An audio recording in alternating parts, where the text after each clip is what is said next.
mchango wa vyombo vya habari ni mkubwa sana kwa jamii, kwa sababu kama chombo cha habari kitajikita katika kuelimisha jamii, kuna watu wengi kwa wakati mmoja wataweza kuelimika. Kwanza nishukuru kwa mradi huu, kwa sababu binafsi mimi umeniwezesha kupata elimu kubwa ya namna ya kufikisha ujumbe kwa jamii na namna, yani unasema hatua za kutafuta hizo habari za ukatili wa kijinsia, na hata mtazamo ulibadilika uandishi tangu kipindi hicho. Baada ya mafunzo yale tulitoka na mpango mkakati. Moja ni kwenda kuwa tunafanya makala, lakini pia kuanzisha vipindi ambavyo vinaweza vikaelimisha hiyo jamii.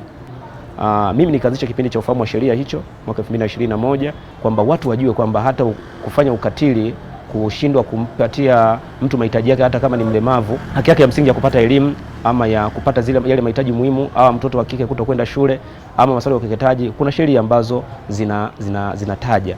Kwa hiyo hilo lilisaidia sana kiwango kikubwa, na hata tukapata baadhi ya taasisi ambazo zinatoa elimu zikaja kufanya vipindi hapa kuendelea kuelimisha zaidi. Lengo likiwa ni hilo hilo la kuhakikisha jamii inapata uelewa juu ya masuala haya na kuachana kabisa na masuala ya ukatili wa kijinsia kwenye jamii.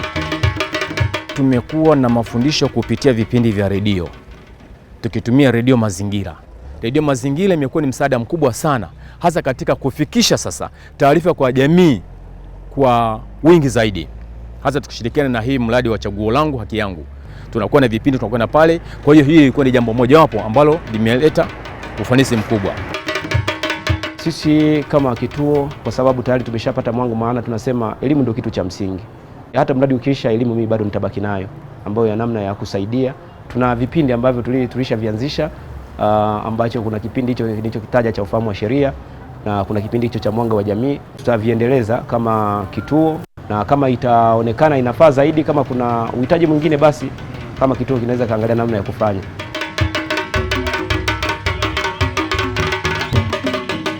Chaguo Langu Haki Yangu.